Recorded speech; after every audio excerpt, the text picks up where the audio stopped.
Colleges and universities are in session now, and freshmen and upperclassmen are in the routine of classes, studying, and having fun on campus. There are an increasing number of students, though, who don't fit the profile of the 18 or 19-year-old high school graduate who is away from home for the first time and thinking of pledging a sorority. Over the last couple decades, the composition of the college-going population has changed pretty dramatically. That's Mike Rose, faculty member at the UCLA Graduate School of Education and Information Studies, and author of the book Back to School: Why Everyone Deserves a Second Chance at Education. What we used to call the non-traditional student, that is somebody who's not 18 or 19 and not just coming out of college, that quote-unquote non-traditional student is pretty rapidly becoming the norm. The average age of the community college student is 28, for example, and more undergraduates at both 2- and 4-year schools are their parents. They work part-time or more than part-time. They're older than 18 or 19. Some have to go part-time because of their other obligations. So the composition has really changed. Why did these students wait so long to apply for and attend college? It's a very interesting question because there's so many factors involved. So in some cases, these are folks who came out of high school and went into a job. In other cases, they came out, they wanted to start a family, found a job, did that. Some went into the service. Some have been incarcerated.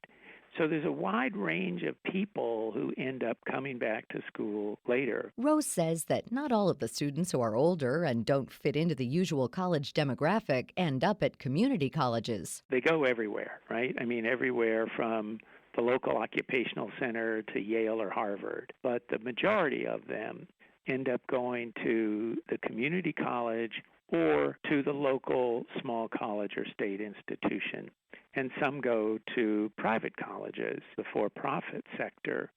In fact, something like 85% of our undergraduates, period, go to quote-unquote non-elite schools, that is, to the community colleges, to the local state college.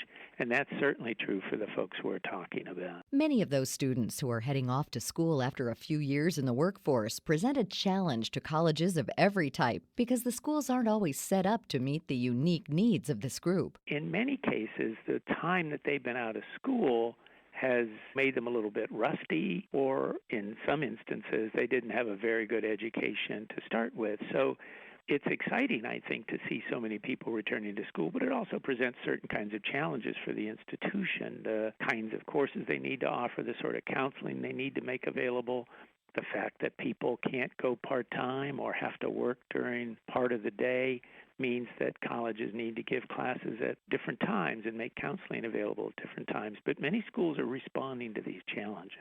Just applying to schools can be a challenge for the older, non-traditional student.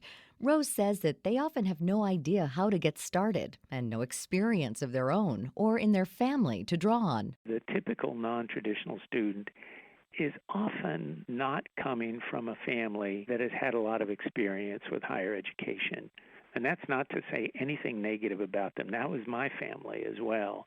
It's just that they haven't had that experience. And so students coming in are just from the get-go not going to know as much. They're not going to have that kind of savvy that someone coming from a family with a long history of college going. So they're not going to know some of the ins and outs about how you get what you need or how to approach the counseling office, how to handle a financial aid question, how to decide on a major. I mean, there's so much going in that they're just at a disadvantage. The second major challenge is that some non-traditional students don't know the ins and outs of navigating college life. Once they're in, they often don't have the same level of preparation. Many of them went to schools that were themselves challenged or under-resourced or in various kinds of trouble. So in talking to many of these students and sitting in classes with them and having been one myself a long time ago, I can tell you that they face a number of challenges that range all the way from how do I talk to my professor? How do I ask a question when I don't know something without seeming like an idiot?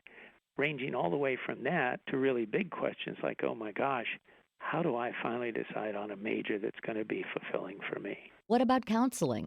High school and college students certainly have access to trained professionals who can help them with the tactics and strategies they need to apply for and fit into school. Rose says that counseling is a way to clear these hurdles. But unfortunately, not all schools are able to accommodate the numbers of students who need their help. We've got to remember that the load of the typical high school counselor is something like 800 students. And in community colleges, it goes even higher than that. I just spent a couple of years in a really poor community college in Los Angeles where the ratio was almost 2,000 to 1. Now, how in God's name can you really provide the kind of assistance we're talking about when you've got those kinds of student counselor ratios?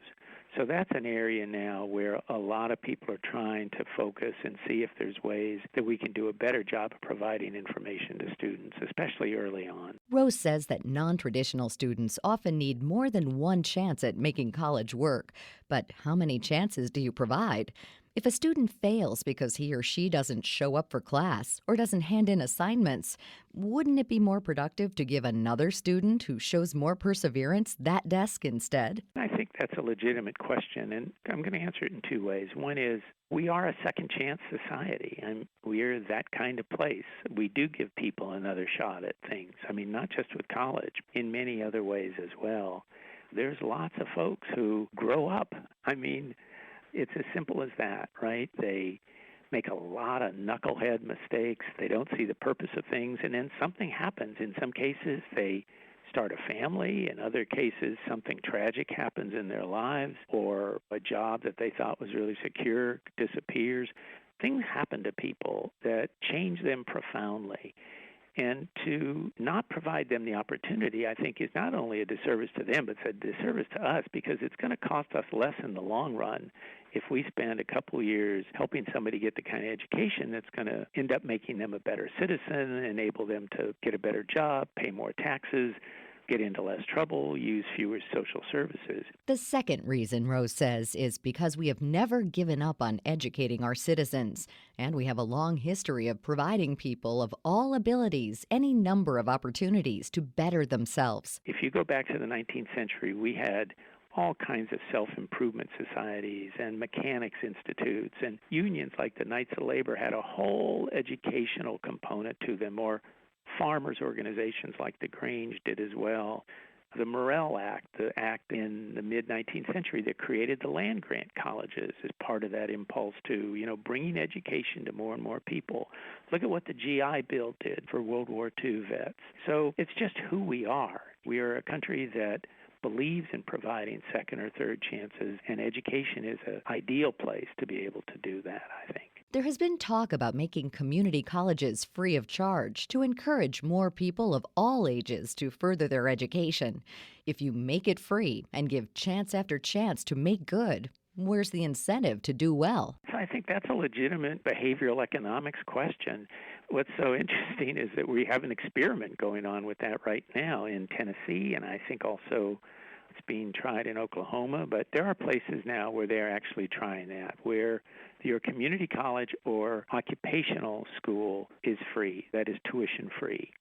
And so we can actually watch this and see what happens.